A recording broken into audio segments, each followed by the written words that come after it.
Bonjour à tous, ravi de vous retrouver pour ce nouveau numéro de la politique c'est net LPCN. Pour les intimes, c'est aussi le hashtag pour commenter l'émission. Toutes les semaines, avec ma bande de gazouilleurs, je décortique l'actu politique sur les réseaux sociaux. Mes gazouilleurs du jour, Lorraine Provost, bonjour. Bonjour. Vous êtes journaliste au Huffington Post, bienvenue. À vos côtés, Samuel Laurent, vous êtes journaliste au monde.fr, responsable de la rubrique Les Décodeurs. En fait, vous faites du fact-checking, vous vérifiez les faits. Et on prend quand même un petit risque en vous invitant ici, parce que vous êtes quand même un appât à troll, à chicaneur et à railleur en tout genre. En tous les cas, on est très contents de vous accueillir. Jour de colère, un mouvement anonyme et hétéroclite qui a lancé sur Facebook la manif anti-Hollande du 26 janvier dernier. Une folle rumeur qui se propage via les réseaux sociaux et par SMS, selon laquelle on enseignerait la masturbation et prônerait l'homosexualité aux élèves de primaire. Et la manif pour tous qui a trouvé dans la prétendue théorie du genre un nouveau cheval de bataille, sans parler de Dieudonné. En l'espace de quelques temps, le web est devenu le nouvel Eldorado des extrémistes de tout poil. Lorraine Provost, jour de colère, qui était donc à l'origine de la manif du 26 janvier, est un mouvement en fait très hétéroclite et qui est parti au départ sur les réseaux. Facebook. Oui, c'est parti de Facebook. En fait, ils ont créé une page. Ils ont commencé à mobiliser les Français, les internautes, à partir de novembre 2013. Une semaine avant la manifestation, ils recueillaient 13 000 fans. C'est pas énorme, mais l'événement Facebook qui avait été aussi créé pour inviter les gens à manifester recevait déjà 25 000 participants. Donc oui, ils ont commencé à mobiliser comme ça sur Facebook, à inviter des gens à les rejoindre et à diffuser des photos. On les voit à l'écran de Français qui se cachent derrière des pancartes. Donc c'est anonyme. C'est ça, c'est un grand jeu de l'anonymat qui était autant côté des gens qui disaient participer, qui se cachaient derrière une pancarte en disant « Je suis puéricultrice, je vis à Marseille et je serai à Paris le 26 janvier pour le jour de colère ». Et c'était également du côté des organisateurs qui ne disaient pas leur nom. Alors Samuel Laurent, on le sait déjà depuis un moment, depuis les Jompi et même d'autres mouvements, que les réseaux sont c'est puissant en termes de mobilisation. Mais est-ce que ça veut dire qu'en fait on trouve un nom, on trouve un slogan, on monte une page Facebook et hop, paf, on mobilise? Oui et non, c'est pas aussi simple. En l'occurrence, pour le jour de colère, on part quand même de gens qui sont en partie dans le printemps français, donc qui était la frange radicale de la Manif pour tous, et du collectif Hollande Démission, qui s'est monté aussi dans les suites de la Manif pour tous. Donc c'est des gens qui commencent à être habitués à l'activisme. Maintenant, c'est vrai que c'est pas des gens qui sont dans des réseaux de partis classiques, qui peuvent s'appuyer sur une base militante. Donc il y a une dimension très spontanée. Et il y a effectivement une capacité de s'organiser qui est très facile avec Facebook. Parce que sur jour de colère, quand même, c'est assez étonnant, puisque c'était vraiment, il y avait quelques bonnets rouges, enfin il y avait toutes sortes de gens et de mouvements. Mais on est en partie dans une espèce de nébuleuse anti-Hollande, que le ciment de tout ça, c'est l'anti-hollandisme. Et donc vous avez effectivement des mouvements où vous allez vous retrouver avec des gens qui font des soutiens Dieudonné, qui manifestent en même temps que des gens qui sont plutôt proches de mouvements d'ultra-droite. C'était assez amusant d'ailleurs, parce que sur Twitter, les manifestants, notamment les manifestants d'extrême droite, fustigeaient l'attitude des gens qui étaient là pour Dieudonné, qui étaient plutôt ambiance banlieue, etc. Et on voyait bien qu'ils n'avaient quand même pas grand-chose à se dire et pas grand-chose en commun, sinon le fait de détester Hollande tous ensemble, quoi. Et alors les journalistes ont relayé à plein, ont posté des photos sur Instagram, des slogans qui étaient quand même un peu oui, moi j'ai couvert la manifestation, je l'ai live tweeté. Et qu'est-ce que j'ai pu prendre en photo? Pas mal de quenelles, pas mal d'ananas et notamment un collectif qui s'appelle Les Cariatides qui chantait Mort au PD et journaliste, je pense pas que je puisse dire la suite en antenne. Donc c'était très violent. Il y a eu également des photos de salut nazi. C'est vraiment un grand n'importe quoi. Parce que ces gens-là, ils existaient avant les réseaux. Enfin, quelque part, ça leur donne. En fait, c'était des groupuscules. Là, on est vraiment dans du groupusculaire. C'est-à-dire qu'on est au-delà du Front National. On est dans du groupuscule d'extrême droite, en l'occurrence Identitaire, Renouveau Français, des choses comme ça, qui effectivement existent depuis très longtemps, mais qui étaient cachés, qui avaient une audience très confidentielle. Et c'est un peu le cas aussi pour tout ce qui est théorie du gender, derrière lequel vous avez des réseaux ultra-catholiques qui s'agitent. C'est vrai qu'Internet leur permet de se et de donner à voir leurs idées de manière beaucoup plus puissante. Quand elles trouvent un écho dans l'opinion, typiquement dans une opinion de droite qui n'aime pas François Hollande, vous pouvez facilement convaincre des gens d'aller manifester, même avec des gens qui savaient être extrêmement radicaux. Alors justement, vous évoquiez la théorie du genre. Cette semaine, il y avait aussi ce qu'on appelle rumeurs de mots. Ça a été un appel au boycott de l'école par le collectif JRE 2014, c'est-à-dire jour de retrait de l'école, par Farida Belgoul, qui est une proche d'Alain Soral. Et donc, il y a toute une rumeur contre la théorie du genre qui serait enseignée dans les écoles. Oui, ça va assez loin, parce qu'en plus, c'est des rumeurs qui sont vraiment pas fondées, où on raconte qu'on va apprendre la masturbation aux enfants de 5 ans, que des militants homosexuels vont venir leur expliquer que l'homosexualité c'est génial, des choses comme ça. Tout ça sur absolument rien, sinon un an de rumeurs, de sites pure player qui balancent des infos qui sont n'importe quoi, avec une part d'instrumentalisation quand même, parce que derrière tout ça, ça vient pas au hasard. Il y a des groupes, il y a des gens qui ont tout intérêt à essayer de monter cette espèce de fausse panique au gender. Alors qu'on n'enseigne pas la théorie du genre dans les... Il n'y a pas de théorie du genre, donc on risque pas de l'enseigner. C'est quelque chose qu'il faudra arriver à rappeler, parce que même Vincent Payon en vient à dire qu'il est contre la théorie du genre qui n'existe pas, donc on arrive dans des situations paradoxales. Il y a des études de genre qui viennent des États-Unis, qui sont une discipline universitaire qui visait à déconstruire en gros les stéréotypes hommes-femmes et à comprendre les raisons des inégalités hommes-femmes. Ces études de genre servent de matériau notamment à tout ce qui travaille sur la question de l'égalité homme-femme à l'école. La question de l'égalité homme-femme à l'école, il est dans la loi que l'école doit être un lieu où on sensibilise à cette question depuis 1989 pour l'éducation sexuelle et depuis 2004, je crois, pour l'égalité homme-femme. C'est pas nouveau, ça a été initié notamment par Luc Châtel en 2011. Rien de tout ça n'est nouveau, en fait. C'est pas les socialistes qui, en arrivant... ce qui est nouveau, c'est les ABC du genre. Donc c'est un des éléments donc c'est un matériel pédagogique qui est expérimenté, dans les écoles. Dans certaines écoles, dans 600 écoles, qui ne parlent pas de se masturber, qui ne parlent pas non plus de déguiser les petits garçons en petites filles ou je ne sais quoi, qui sont des manuels pour en gros expliquer ce que c'est que les statuts d'hommes et de femmes dans la société, dans l'histoire, etc.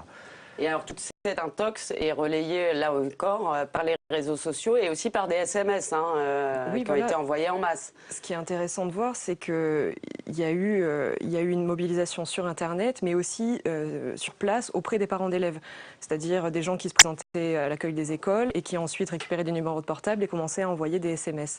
Et ces SMS-là, ça expliquait très, très brièvement: retirez vos enfants de l'école un jour par mois, avec le lien jre2014.fr, qui est le site internet donc de Farida Belgoul, qui est assez bien fait, qui propose un lien vers un rapport de l'OMS, qui a l'air plutôt officiel et qui du coup a conforté les parents dans l'idée que, c'est assez dur de dire ça, mais c'est sur Internet, donc c'est vrai. C'est un directeur d'école strasbourgeois qui disait ça au Huffington Post. J'ai entendu tout et n'importe quoi et les parents étaient complètement perdus parce qu'ils disaient: je l'ai vu sur Internet, sur un site très sérieux. Dans le journal, je l'ai vu à la télé. C'est la porte ouverte à tout parce qu'on trouve tout sur Internet. Comment ils ont pu se procurer autant de téléphones portables personnels? Parce que c'est quand même énorme. Ça reste une question, effectivement. Surtout que le mouvement qui est associé pour cette opération à Farida Belgoul, c'est Égalité et Réconciliation, qui est le mouvement d'Alain Soral, qui n'est pas spécialement extrêmement constitué avec un militant très dense.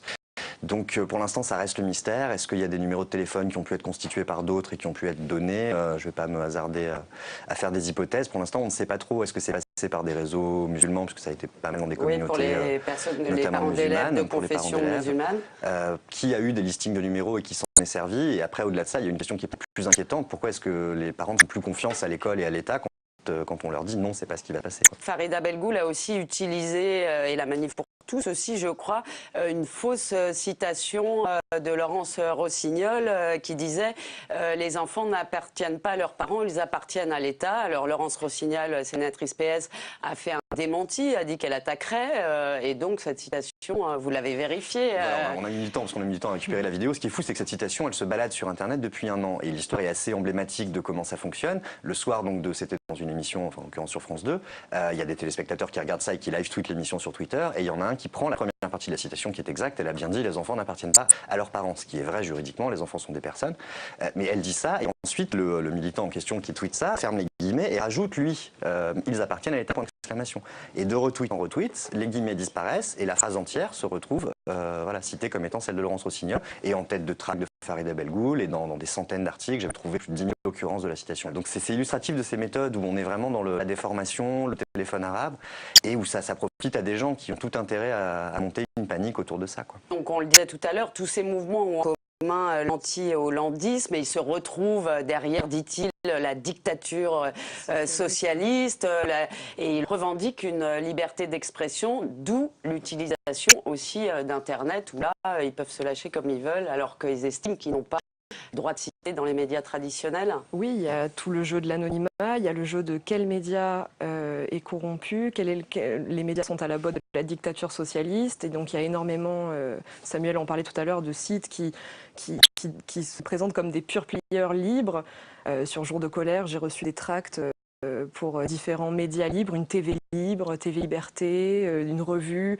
Finalement, ces gens incitent à se méfier des médias traditionnels. Il y a une manif à nouveau ce week-end, et d'ailleurs il y a des éléments de langage qui ont été distribués aux militants de la manif pour tous, pour en fait savoir répondre aux journalistes.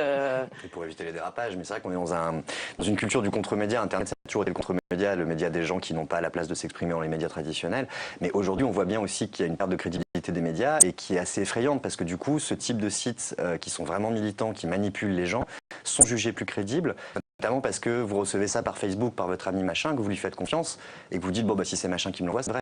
Alors que si c'est TF1 ou Le Monde ou je ne sais qui, ah bah non, c'est des médias, ils sont biaisés, ils sont à la solde du pouvoir, etc. Enfin, ça, et ce mouvement viral, du coup, n'est pas prêt de s'éteindre. Est-ce que vous pensez qu'on assiste à une sorte de tea party un peu à la française et qu'il pourrait y avoir des élus à terme? Parce qu'on a l'impression que ça prend de la force, quand même. Pour l'instant, ils n'ont pas trop réussi à traduire politiquement leur mouvement. Il y a un courant qui s'appelle Sens commun qui essaye de faire pénétrer ces idées-là dans l'UMP. Mais pour l'instant, ils n'ont pas trop réussi. Il y a quelques candidats qui revendiquent de la manif pour tous, mais dans des petits villages, etc. Ou pour les européennes également, pour la manif pour tous, qui pourraient peut-être... On va voir, donc, faut voir ce que ça donne, mais vous aurez rendu boulot en tous les cas de fact-checking et de déconstruction des intox. Elle pétille, elle pique parfois, mais nous donne toujours un coup de fouet. C'est la pastille de Lise.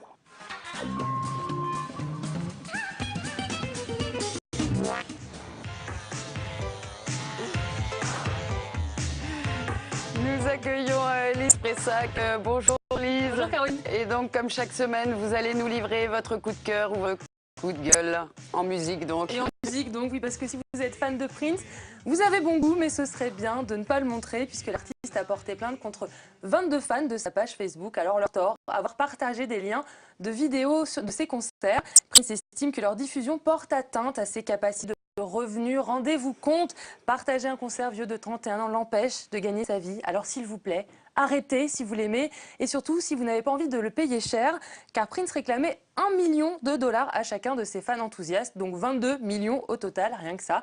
Bon, il a fini par renoncer à porter plainte quand l'histoire a commencé à fuiter dans les médias, mais ces menaces n'ont surpris personne aux États-Unis, Caroline. Oui, Lise, parce qu'il faut dire que Prince est un récidiviste, c'est pas la première fois qu'il porte plainte sur le droit d'auteur. Bah oui, puisque l'artiste n'aime pas, mais alors n'aime pas du tout Internet. Il l'a déjà montré plusieurs fois. En 2007, Prince engageait des poursuites contre YouTube, lui reprochant d'héberger des clips de ses morceaux, contre le site de Pirate Bay qui proposait de télécharger sa musique, et contre eBay, accusé de vendre des produits contrefaits. Alors Prince a vraiment avec les internets. Il avait pourtant tenté une arrivée sur Twitter en août dernier. 2 tweets pour dire qu'il est en train de tweeter et un 3e pour nous demander s'il avait mis trop de poivre dans son plat. Finalement, c'est pas plus mal que Prince reste loin d'Internet, mais qu'il ne nous gâche pas notre plaisir à nous d'y partager de la musique, même si c'est la sienne. Et alors, cette histoire, Samuel, Lorraine, c'est comme ça ou comme ça? Gros pouce en bas. On va faire comme ça. Ouais, parce que quand même, il n'est pas très web, Prince. Ah, c'est un côté c'est amusant. Et on continuera à partager, mais Lise. Oui, mais oui, et ce morceau... Même pas peur, j'ai envie de dire. Non, ce morceau qu'on a entendu au début, on l'a pris YouTube, donc voilà. Attaque-nous, Prince. Chiche. Merci à tous les trois. Merci à vous de nous avoir suivis. Vous pouvez revoir l'émission en VOD sur publicsena.fr. Et puis surtout, j'attends vos commentaires, vos facéties et pas vos insultes sur mon compte Twitter. Salut à tous, à la semaine prochaine.